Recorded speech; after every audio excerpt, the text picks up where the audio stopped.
The Conoco station on Route 63 in Phelps County, Missouri, sat at the junction where the two-lane blacktop crosses the Gasconade River and the land goes from Ozark Ridge to river bottom in the space of a quarter-mile. The kind of geography where the road tilts and the trees close in and the GPS signal cuts out and comes back and cuts out again, like a conversation with someone who keeps walking out of the room. The station had 6 pumps, a convenience store with a bait cooler and a hot case that held fried chicken. So old it had been described by the night cashier as more of a monument than a menu item, and a parking lot that sloped toward the river, just enough that if you left your truck in neutral, it would introduce itself to the Gasconade by morning. Merle Mill Jessup pulled into the Conoco at 6:15 on a Friday evening in early November because the Conoco was the last station between Rolla and the stretch of Route 63 that went dark. No lights, no buildings, no sign of organized civilization. For 22 miles of Ozark timber and gravel turnoffs and deer standing in the road like they were waiting for a bus. He was 47 years old, 6'4", 295 pounds, and he'd spent the last 25 years of his life as a millwright, the trade that installs, aligns, dismantles, and repairs the heavy industrial machinery that makes factories run. Turbines, conveyors, generators, presses, the machines that weigh 10 tons and have to be positioned within 1/1000th of an inch and bolted to foundations that don't move, because if the foundation moves, the machine moves, and if the machine moves at 10,000 RPM, it doesn't just break, it comes apart with the energy of a car wreck. He ran Jessup Millwright Services out of Rolla, a 4-man crew that handled installation and alignment for manufacturing plants, mines, and power facilities across Phelps, Dent, and Pulaski counties. His beard was dark with silver veins running through it, thick past his collarbone, with a small brass feeler gauge, the kind millwrights use to measure the gap between two surfaces, thin as a playing card and precise to 1/1000th of an inch, threaded through a hole in the steel and hanging from his right braid. His forearms were sleeved in ink.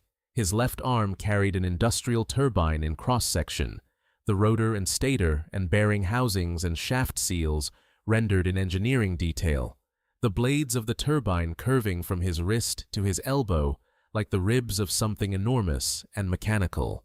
His right arm was an alignment sleeve, a dial indicator on a magnetic base measuring shaft runout, surrounded by shims and coupling hubs and the laser alignment tools that had replaced dial indicators in the field, but not in the hearts of millwrights who learned the old way. His knuckles were tattooed in block letters. True on the left, spin on the right, because a true spin is what a millwright delivers, a shaft that rotates without vibration, without wobble, without the 1/1000th of an inch deviation that turns a running machine into a shaking machine, and a shaking machine into a broken machine, and a broken machine into a conversation with an insurance adjuster. He wore a black leather vest with the Mill Race MC center patch, a turbine rotor inside a millstone outline, his sergeant-at-arms diamond, and a small millwright's pin on his breast pocket shaped like a dial indicator. Subscribe to Asphalt Angels and hit that notification bell, because this story starts with a boy handing a phone to a cashier at a gas station, and the phone was already dialing 911, and the reason the boy didn't make the call himself is the reason you're going to remember this story at 3 in the morning when you can't sleep. The Mill Race MC had been founded in 2010 by Merle and 4 other millwrights in Phelps County, men who spent their days crawling inside machines that could kill them and their nights riding machines that could kill them differently. The club had grown to 16 members across Phelps, Dent, and Pulaski counties, all of them men who worked with heavy rotating equipment, millwrights, machinists, industrial mechanics, the men who keep the machines running that keep everything else running. The club's philosophy was from the alignment. Everything depends on the first measurement. A shaft out of alignment by 0.02 of an inch at the coupling will be out by a 1/4 inch at the bearing, and the bearing will fail, and when the bearing fails, the shaft drops, and when the shaft drops, the turbine eats itself. 0.002, that's all it takes. The error you can't see is the error that kills the machine. Merle walked into the store. The cashier was a woman named Val, mid-50s, reading glasses on a chain, the kind of woman who had worked the register long enough that she could ring up a transaction, make change, answer the phone, and tell a customer the bathroom was around back, and no, they didn't have the key. It's just around back, all in one breath, without losing her place in the sentence. There was a boy at the counter. He was maybe 9 years old. He was standing at the counter with his hands flat on the surface, palms down, the way you put your hands on a table when you're trying to hold something still, not an object yourself. He was wearing a green jacket and jeans and sneakers, and his hair was cut short and uneven. The kind of haircut that happens with kitchen scissors and no mirror, and a person who is cutting because cutting is necessary and not because cutting is careful. He was looking at Val. In his right hand, held flat against the counter under his palm, was a cell phone. Not his phone. The phone was too big. The case was a black OtterBox, the kind of heavy-duty case that men use, and the screen was lit, and the screen showed a call in progress, and the call was to 911, and the timer on the call showed 000003, 000004, 000005. The boy slid the phone across the counter to Val. The phone was dialing 911. The phone was connecting. The boy pushed it to the cashier and pulled his hands back and put them in his jacket pockets and stood there, and the phone sat on the counter between the cash register and the lottery ticket display, and the screen said 911. And the call was connecting, and the boy was looking at Val with an expression that said everything his mouth was not saying. Val looked at the phone. She looked at the boy. She looked at the screen. 00:00:11. The call connected. 911. What is your emergency? Val picked up the phone. She didn't know why she picked it up. She picked it up because a phone was ringing. No, a phone was connected, and a child had slid it to her, and the child's face was the face of a person who had done something deliberate and irreversible, and was now standing in the aftermath of it, waiting for the world to respond. I'm at the Conoco on Route 63 south of Rolla. A boy just handed me a phone, and it was already calling you. Ma'am, is the boy with you now? He's standing right here. Can you ask him his name? Val looked at the boy. Honey, what's your name? Caleb. If this story has touched your heart, share it with someone who needs to hear it, and subscribe to Asphalt Angels. Because a 9-year-old boy walked into a gas station, dialed 911 on a phone that wasn't his, and handed it to a stranger. And the reason he didn't speak to the dispatcher himself is the thing that breaks this story open. His name is Caleb, Val told the dispatcher. Can you put Caleb on the phone? Val held the phone toward Caleb. Caleb stepped back. 1 step. His hands stayed in his pockets. He shook his head. He won't take it. He's shaking his head. Ask him why he called 911. Val looked at Caleb. Honey, why did you call 911? Because that's his phone. Caleb pointed toward the parking lot. That's Rick's phone. I took it from the cup holder when he went to the bathroom. He's in the bathroom right now. He'll be out in about a minute. When he comes out and the phone is gone, he'll know I took it. And when 911 calls back, because they always call back, it'll ring, and he won't be able to stop it, and everyone in this parking lot will hear a phone ringing with 911 on the screen, and he'll have to answer it, or everyone will know something is wrong. I needed an adult to answer the phone, not me, because he told me that 911 doesn't listen to kids. He told me that the last time I tried to call. He took the phone out of my hand, and he said, "They don't come for kids, Caleb. They come for adults, and no adult is going to call for you." So, I found an adult. If you're watching this story, hit that hype button right now. It's free, takes 1 second, and helps these stories reach the people who need them. Now, back to the story. Merle was standing 6 feet behind Caleb. He'd heard every word. The millwright's brain was running. The boy had engineered this. Not reacted, engineered. He'd identified the problem. Rick told him 911 doesn't listen to kids. He'd identified the constraint. He couldn't make the call himself because Rick had taken the phone from him before. He'd identified the solution. Get an adult to be on the line when 911 picks up. He'd identified the timing. Rick was in the bathroom. 1 minute. The phone was in the cup holder. He'd executed. Take phone. Dial 911. Walk inside. Hand phone to cashier. Step back. The entire operation was a machine. Inputs, process, output. And the 9-year-old boy had designed it and run it with the precision of a turbine startup sequence. "Val, keep the dispatcher on the line. Don't hang up." Merle's voice was quiet. Not a whisper.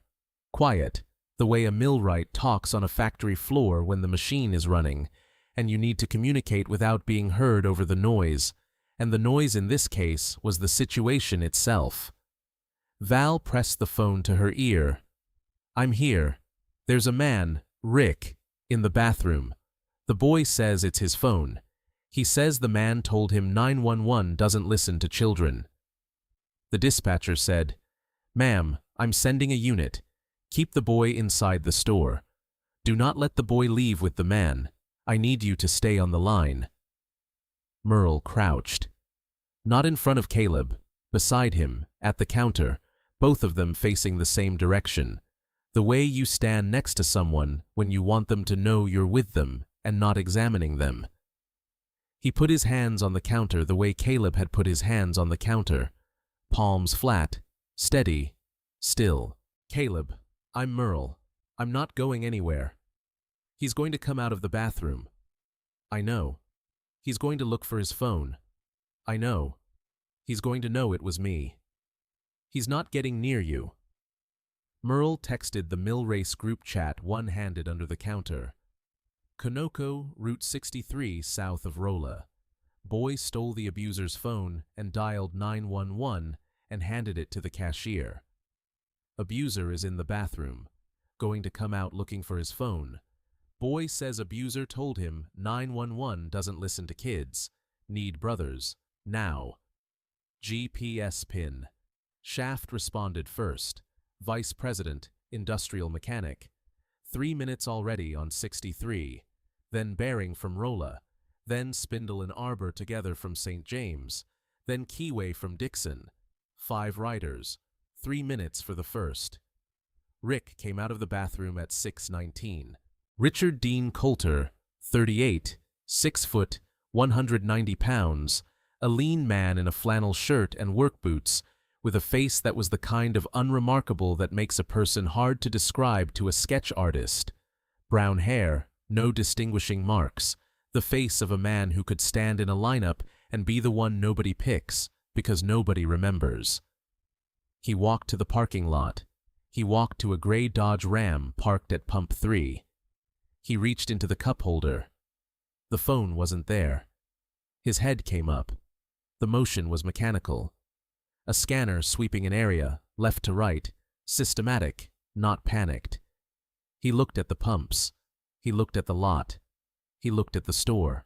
Through the glass, Val was standing at the counter with a phone pressed to her ear, and the phone was in an OtterBox case, and the case was black, and the screen was lit, and Rick recognized his phone the way a person recognizes their own hand, instantly, without thought, with the kind of certainty that bypasses cognition and goes straight to the body, and Rick's body went still.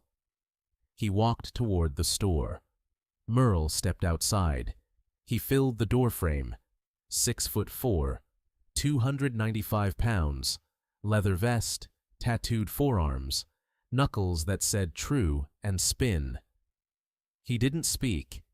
He stood in the doorway of the Conoco on Route 63, the way a millwright stands in front of a machine that's about to be shut down, present, immovable, the last thing between the machine and the damage.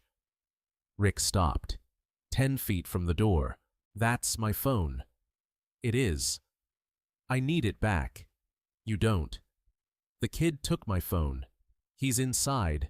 I need my phone back, and I need the kid. You're not getting either one. If Asphalt Angels has become part of your week, consider joining the channel membership. Just a couple bucks a month keeps these stories coming. Links below. Now, back to the ending. Shaft arrived first. 3 minutes, just like he said. His Softail rolled into the lot and parked perpendicular to Rick's truck. Then, bearing from the south. Then, Spindle and Arbor from the north. Then, Keyway from the east. 5 motorcycles. 5 bearded men in leather vests with tattooed forearms. The Conoco parking lot that sloped toward the Gasconade River now had a wall of chrome and leather between Rick Coulter and the store where a 9-year-old boy stood behind a counter with a cashier who was still on the phone with 911 and had not hung up and would not hang up because Merle had told her not to hang up, and she hadn't. Rick looked at the motorcycles. Rick looked at the doorway. Rick calculated the mathematics of his situation, and the mathematics were against him.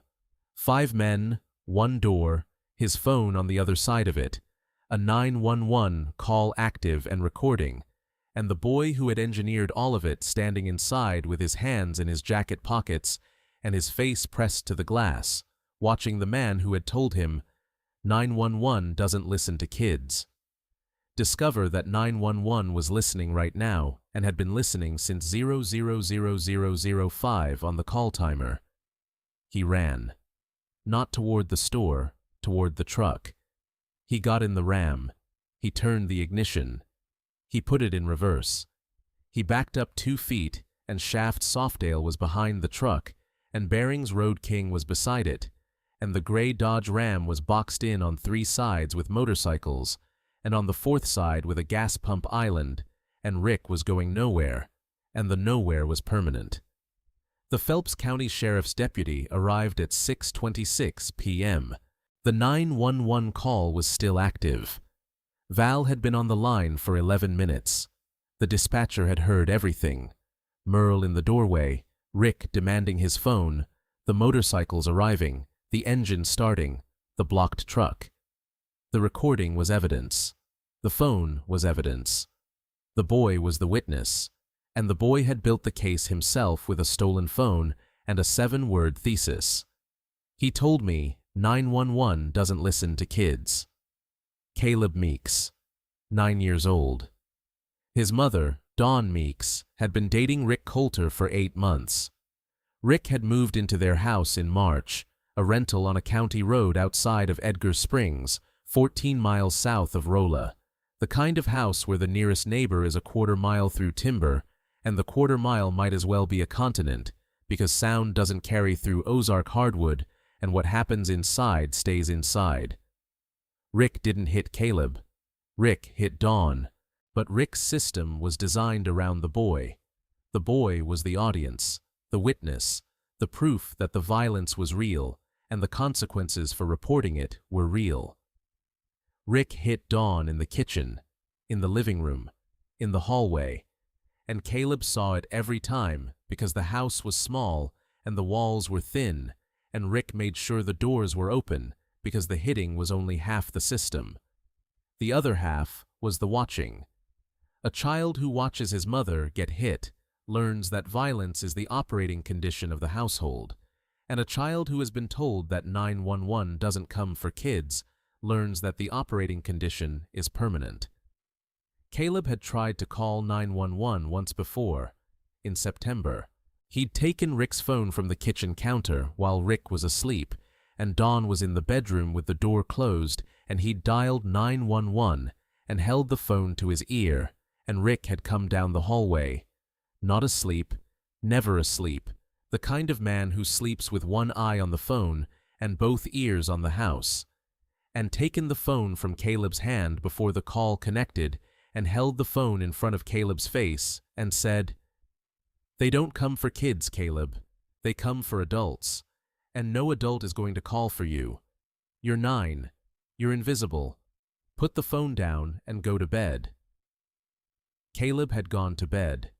He'd lain in the dark in his room in a house on a county road outside Edgar Springs, and he'd processed what Rick had said. They don't come for kids. They come for adults. No adult is going to call for you. And his 9-year-old brain had done what 9-year-old brains do when they're given a problem and a constraint and no help. It solved the problem. If 911 doesn't come for kids, then an adult has to make the call. If no adult is going to call for you, then you have to find an adult and put the phone in their hand. If Rick takes the phone before the call connects, then you have to dial before Rick knows the phone is gone. Bathroom. 1 minute. Cup holder. Dial. Walk inside. Hand it to the first adult behind a counter. Step back. He'd been planning it for 6 weeks. 6 weeks of timing Rick's bathroom stops, 2 minutes, average, at gas stations. 6 weeks of noting which gas stations had cashiers behind counters versus self-checkout. 6 weeks of rehearsing the handoff in his head, phone in hand, walk to counter, slide phone, step back. He'd practiced sliding objects across his desk at school, a book, a pencil case, a water bottle, to calibrate the speed and distance of a slide that would put an object in front of a person without it falling off the edge. He'd practiced the sentence he would say to explain why the phone was dialing and why he couldn't be the one holding it. He'd practiced it until the words were machinery, assembled, calibrated, ready to run. And then, on a Friday evening in November, at a Conoco on Route 63, Rick went to the bathroom. Caleb reached into the cup holder. He dialed 911. He walked inside. He handed the phone to a woman named Val, and the machine ran. The deputy took Caleb's statement. Rick was arrested on charges of domestic assault, 3 counts based on Dawn's injuries, child abuse by proxy, intimidation of a minor, and obstruction of emergency communication for taking the phone from Caleb in September and telling him 911 wouldn't respond. Dawn was at the house. She had a bruise on her jaw that she said was from a fall. She had a fractured orbital bone, the bone around the eye socket, that she said was from a cabinet. The cabinet was 4 inches above Dawn's head. The injury was on the left side. Dawn was right-handed. A right-handed woman hitting her own eye on a cabinet that's 4 inches above her head would require a stepladder and a deliberate effort, and the effort would produce a bruise, not a fracture, because cabinets don't generate the force that fists generate, and the deputy knew this because deputies learn the physics of injury the way millwrights learn the physics of alignment, by seeing the result and calculating backwards to the cause. Dawn Meeks was taken to Phelps County Regional for the orbital fracture. Caleb was placed with his grandmother, Sheila Meeks, who lived in Rolla, 20 minutes north. Sheila arrived at the Conoco at 7:05 p.m. The lot was dark. The canopy lights were on. 5 motorcycles were still there. The gray Dodge Ram was still boxed in, engine off, Rick Coulter in the back of a patrol car. Val was still behind the counter. The phone was in an evidence bag on the counter, and the 911 call had been disconnected, but the recording was 11 minutes and 43 seconds of a 9-year-old boy's engineering project working exactly as designed. Sheila walked inside. Caleb was sitting behind the counter in Val's chair. Val had given him the chair and a Gatorade and a bag of Doritos and the seat behind the counter because behind the counter was the safest place in the store, and safe was what Caleb needed after executing a plan that had taken 6 weeks to build and 90 seconds to run, and had dismantled a man's control over a household in the time it takes to walk from a cup holder to a cash register. Sheila crouched in front of the chair. She looked at her grandson. She put her hands on his knees. You called 911. I didn't call 911. I made someone else call 911. Rick said they don't come for kids. So I found a grown-up. I gave her the phone and she talked and they came. He was right that they come for adults. He was wrong that no adult would call. I just had to find one who would. Sheila closed her eyes. The sentence landed in her chest the way sentences land when they are too precise and too young and too correct all at the same time. A 9-year-old boy had listened to a man tell him he was invisible and had responded not by believing it, but by engineering around it. He hadn't argued. He hadn't cried. He'd built a machine, a phone, a cashier, a counter, a timing window, the components of a system designed by a child who had been told the system didn't work for him and had decided to make it work anyway, using someone else's hands. The Mill Race MC of Phelps County, Missouri, now sponsors a program called First Dial. In partnership with gas stations, convenience stores, and schools across Phelps, Dent, and Pulaski counties, they provide a direct line phone number, not 911, a dedicated line staffed by volunteers that children can call or text from any phone. The number is printed on cards the size of a driver's license, distributed through schools and posted in gas station bathrooms. The card says, "This line listens to everyone. Kids included. Call. Text. We answer." Because 911 does listen to kids, but a 9-year-old boy in a house in Edgar Springs had been told it doesn't, and the lie was convincing enough that he spent 6 weeks building a workaround instead of picking up the phone and saying help. Caleb Meeks is 10 now. He lives with Sheila in Rolla. Dawn is there too. She left the house on the county road after the orbital fracture healed and moved into Sheila's spare room and got a job at the hospital, and is 6 months into the process of rebuilding a life that Rick Coulter had reduced to a small house and closed doors and bruises attributed to cabinets that were 4 inches too high to have caused them. Caleb has a phone now, his own phone, a used iPhone that Sheila bought at a pawn shop and activated on a prepaid plan. He has 911 in his favorites. He has the Mill Race number in his favorites. He has his grandmother's number in his favorites.